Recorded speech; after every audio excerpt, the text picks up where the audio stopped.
Meet football's greatest atomic flea, Lionel Messi.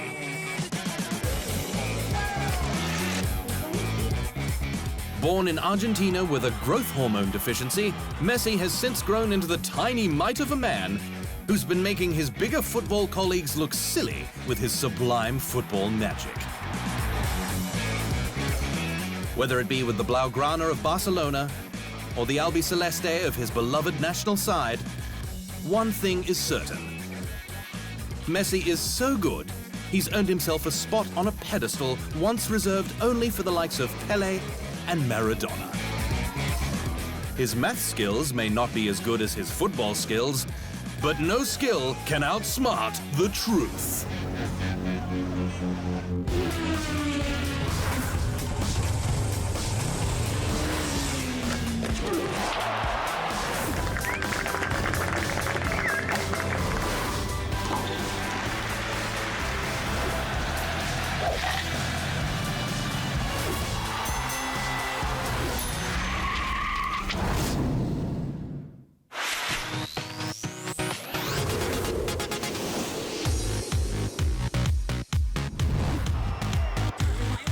In the world of modern sport, with fame comes fortune, and with fortune comes fashion.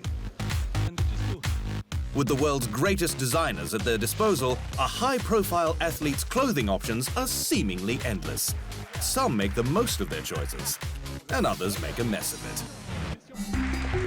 One fashionably challenged footballer is arguably its quintessential modern-day megastar, Lionel Messi. Often seen at award ceremonies, accompanied by longtime partner Antonella Roccuzzo, you can't blame the man for being confident. But no amount of confidence is an excuse for some of his suit selections. Take his 2012 Ballon d'Or threads. The eye-irritating polka dot tuxedo was custom-made for him by D&G designers Domenico Dolce and Stefano Gabbana. His hair has also gone through a bit of a transformation, with his new do hitting the hair waves in the middle of 2016. The reason for the change? After losing to Chile in the Copa America final, Messi felt he needed a complete overhaul. I made a change to start from zero. I was emerging from a lot of things that had happened to me, and I said to myself, you've got to break this and start again. Clearly, his teammates seemed to like it, with Neymar joining the Blonde Brigade after taking home gold at the Rio 2016 Games. But many would claim it makes him look a lot like Shaggy from the American cartoon franchise Scooby-Doo, while some would argue that despite the tint, he still is the spitting image of his mother. What's in style changes with the seasons, and it seems Messi struggles to keep his finger on the fashion pulse. However, one thing is certain, his football ability is timeless. I think if you make him play at fullback, he would be the best in that position in the world. Because Messi is football in its essence, and his position is irrelevant. I don't think that aging will go against him, because the day his physical ability decreases, he will be able to counterbalance it with his football intelligence. Coming up, little Lionel is big in Barcelona.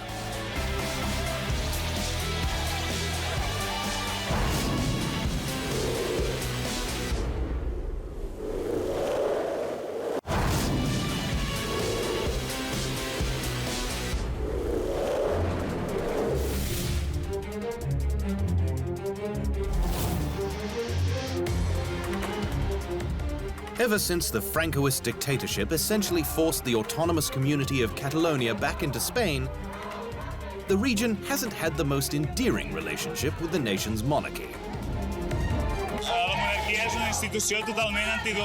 The monarchy is totally undemocratic. It cannot be allowed that due to birth, some people have more rights than others. But I am particularly against the Spanish monarchy, because it's a heritage of fascism that oppresses the Catalan people. The Catalonia and Spain bond remains fragile, even after King Felipe VI's pleas for unity following his ascension to the throne in 2014. It's not just about economics or interests, but also, and above all, about feelings. Millions of Spaniards we carry Catalonia in our heart. But while the political landscape is littered with verbal bullet holes, the nation is united on who Catalonia's football king is. Because ever since Lionel Messi joined the FC Barcelona Youth Academy at the turn of the century with a contract written on a napkin, he's ascended the throne despite his tiny frame, turning naysayers into absolute believers.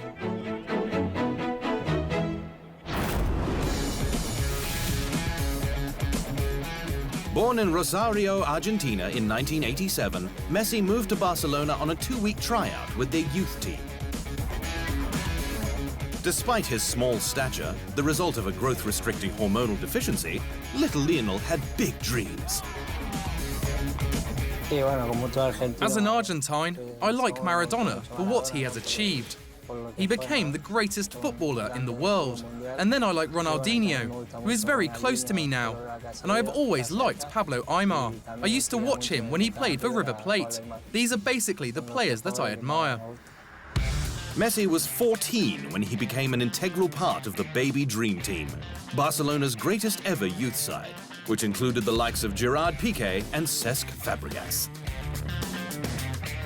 But while both Piqué and Fabregas would leave Spain for England, Messi remained in Barcelona and made an immediate impact with Barca's B team. I think that if the Barcelona first team needs a player with his characteristics and talent, he will not only be useful, but he could make a difference. Technically, and above all mentally, he thinks much faster than the other players. He reads the game much faster, and that's not easy to find in football. His debut practice with the senior side in 2004 left then-coach Frank Rijkaard in complete awe. He destroyed us all. They were kicking him all over the place to avoid being ridiculed by this kid. He just got up and kept on playing. He was an alien. The team superstar at the time, Ronaldinho, took him under his wing, even calling him his little brother. In October 2004, he made his Barcelona senior side debut and later in the season became the club's youngest ever goal scorer. Messi's rise to king of Camp Nou was a meteoric one. And when Pep Guardiola became Barca's new manager in 2008, the little king would become the messiah of football.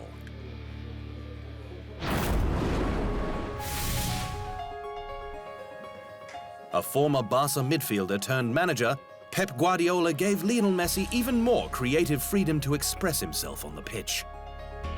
Linking up with Xavi and Andres Iniesta from the midfield, Messi would guide the team to Barca's first ever treble, and by the end of 2009, they would become the first club in the history of the sport to achieve the sextuple, winning 6 top-tier trophies in a single year. Messi won the Ballon d'Or and the FIFA World Player of the Year award, becoming the first player from Argentina to do so. Both times by the greatest voting margin in each trophy's history. I am very proud to be the first Argentine to have won this award. Even though Diego Maradona didn't win it, because at that time we couldn't enter the contest. Otherwise, he would certainly have won it more than once for sure. Alfredo Di Stefano and Omar Sivori won it playing for other national teams. So to be the first Argentine makes me proud. Messi mania had officially taken hold of the game, and the atomic flea would continue to fuel that fire in spectacular fashion. Case in point, his 2012 to remember. On March 20th, he became Barca's all-time top goalscorer, overtaking the 57-year record of Cesar Rodriguez's 232 goals. He finished the season with a league record 50 goals, while his 73 goals in all competitions surpassed Gerd Muller's record of 67. He later broke Muller's 40-year record for most goals in a calendar year for club and country with 91. He's seen a few different managers since Guardiola's departure in 2012, Villanova, Martino, and Luis Enrique, but they've been united in their belief that they've never coached a better player. Lionel Messi covers all roles. He's got the freedom to play in any position. If he played as a 6, he would be the best 6 in the world. If he played an 8, he would be the best 8 in the world. And if he played as a 10, he would be the best 10 in the world. Limiting his capacities wouldn't be the smartest thing to do. Lionel Messi is clearly the king of FC Barcelona, with Guardiola stating, "I feel sorry for those who want to compete for Messi's throne. It's impossible. This kid is unique."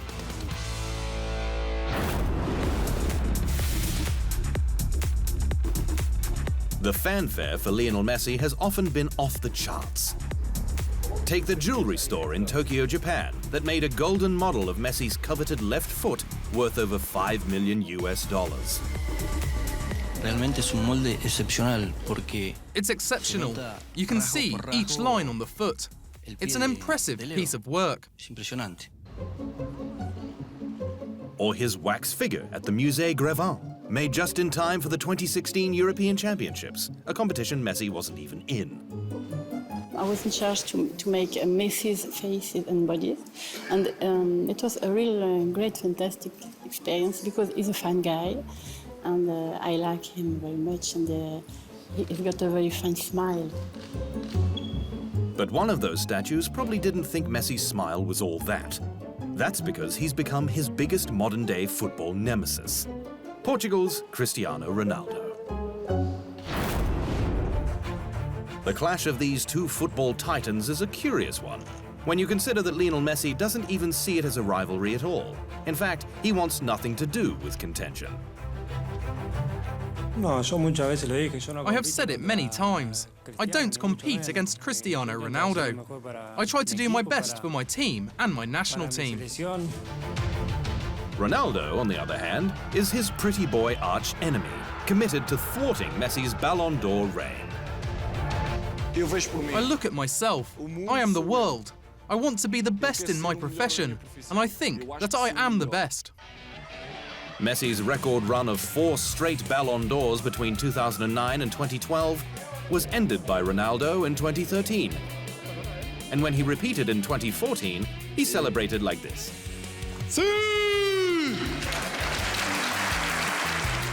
But Messi got himself a personal victory of sorts later that night, when Ronaldo's son saw the little man backstage. He watched a video of us online, and he always speaks of you. Messi gave the boys something else to speak about in 2015, winning the award for a record 5th time. With these two men continuing to dominate world football, this is a battle that won't go away anytime soon. After the break, don't cry for Messi, Argentina.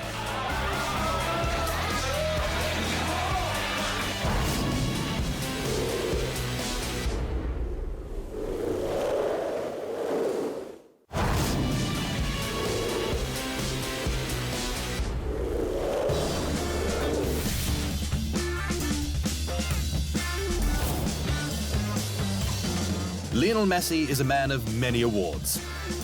The well-known awards, the lesser-known awards, and virtually every award in between. But let it be known, for all the individual awards, he'd gladly trade them in for the biggest football prize of them all. Obviously, a World Cup. I have always said that the collective awards are better than the individual ones. And for every player, to win a World Cup is fantastic. Lo máximo.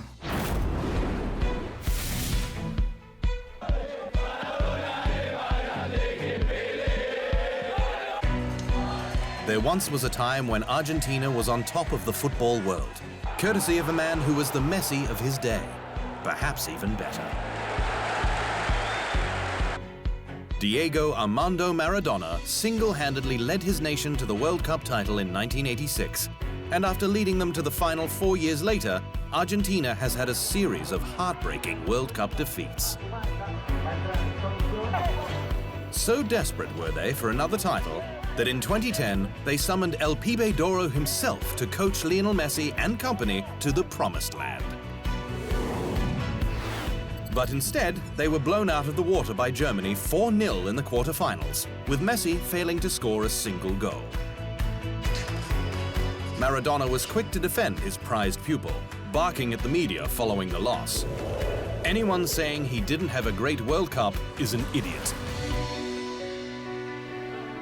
But the pressure was on for Messi, because most people strongly felt that if he ever wanted to join the greatest ever club, he'd need to pull off a Maradona Mexico 1986. Enter the 2014 World Cup.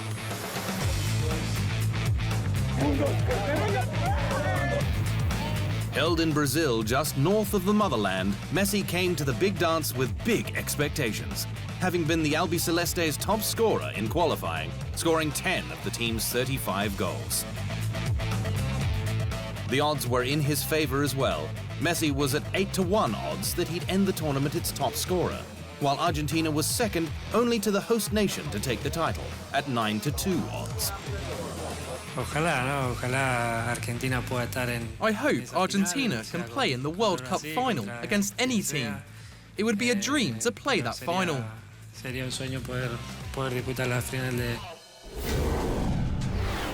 But that dream became a nightmare. In a World Cup 90 final rematch with Germany, they'd lose again, this time 1-0 after extra time. The world's best player had lost to the world's best team. Messi was named the tournament's best player, despite running on fumes by the end of it, concluding the knockout phase without a goal. Right now, nothing can console me, not the award or anything else, he said. I'm sad, because we ended up second, and that is what we deserve. I was expecting that the best player in the world, Lionel Messi, would make a difference, but he didn't. Messi would attempt to make amends at the 2015 Copa America, having lost to Brazil in the 2007 final. But he'd taste defeat once again, this time to Chile on penalties, leaving fans even more frustrated. I can't explain this feeling of how difficult this loss is to Argentina, a country so obsessed with football. Second place isn't good enough. Maradona, he carried Argentina to victory after victory. Messi may be the best in the world right now, but with the national team, it requires a bit more fight, more passion in your blood. A fourth chance for redemption came the following year, the Copa America Centenario. The final was a rematch from the previous year, but the result would be exactly the same, with Messi even missing his penalty strike. Fresh off the loss and the pain of finals failure consuming him, Argentina's goal-scoring king had had enough. I thought about it in the dressing room, and for me, I am done with the national team. As I said, it has been 4 final losses, and this just isn't for me. It's a shame because I tried everything. I wanted to win a title for Argentina so much, and it didn't happen. Now, with the nation's captain and career-scoring leader gone from the team, fans felt firsthand the truth in the phrase, "You don't know what you've got till it's gone." So they held a rally for him. Leo, we want you back. Come back. We all love you. We want you to play in the national team. They made a statue for him. Right at this moment, I feel such a pain in my chest that only God, me, and the Argentines know how much it hurts. Even the former president of the Argentine Football Association made an urgent plea to him. I hope he changes his mind. Argentina needs Messi. Messi doesn't deserve this outcome. All that begging paid off. In September 2016, Messi returned, scoring the lone goal in Argentina's 1-0 win against Uruguay in World Cup qualifying on their road to Russia in 2018. I never imagined that there was going to be such a reaction from the people. From the first moment, I received lots of messages of support, a lot of affection. I saw what people from all around Argentina were doing. I was getting it through my family. That was crazy. They were sending me all of the stuff that people were doing to show me their affection. So it was something amazing.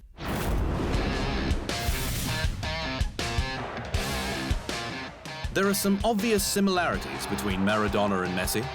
both number 10s, both football magicians with a never-before-seen knack for goal, both left-footed with a low center of gravity that makes them virtually impossible to knock off the ball. Hence, it's only fitting that football fans engage in a great debate about who between the two is better, one that got awkward in June 2016. Diego, do you know Messi personally? Yes, yes. Why? Is he a good person? I've never met him before. He is a good person, but he has no personality. He doesn't have much personality, like how to be a leader. At an event ironically enough called the Match of Friendship in Paris, the man Messi is compared to confessed to Pele that Messi lacked the leadership qualities necessary to guide his nation to international glory. Ouch. And while some would also claim Maradona won more with less, Messi can take solace that, with the exception of the national team disappointments, unlike Maradona, his career has been virtually without blemish. Oh yeah, except for that tax thing. That tax thing refers to Messi and his father Jorge's courtroom saga, which saw them accused of defrauding the Spanish government of 4.1 million euros in tax relating to his image rights between 2007 and 2009. To be honest, I didn't know anything. As my father said before, all I knew was playing football. I trusted my dad and my lawyers, and I had no idea about anything. Clearly, the superstar forward has little time for doing his taxes, but the oversight was punished nonetheless. The Barcelona court gave them both suspended sentences of 21 months in prison. A blessing when you consider that, in Spain, sentences of less than 2 years for first offences are suspended, meaning neither man went to jail. Still to come, an all-round Mr. Nice Guy.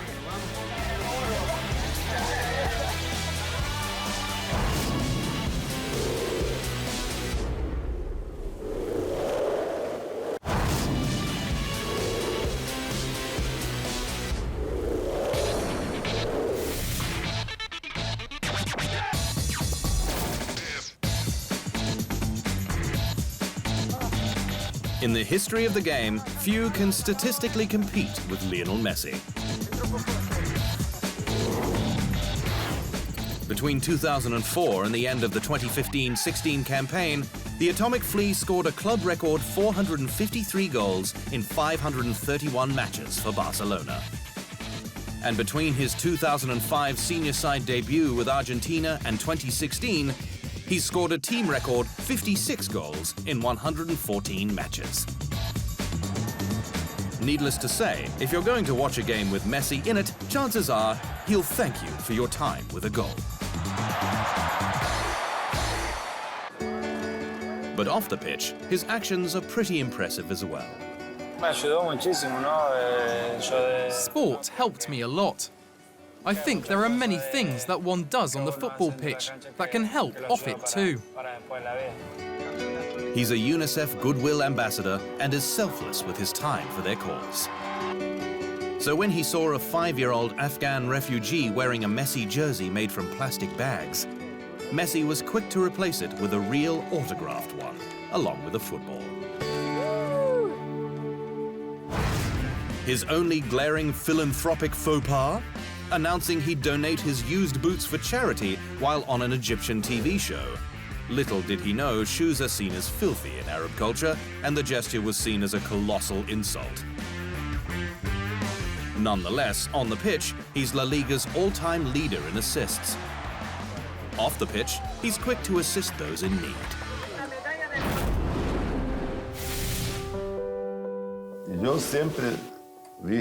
I have always said that Maradona, for me, had a higher level than Messi.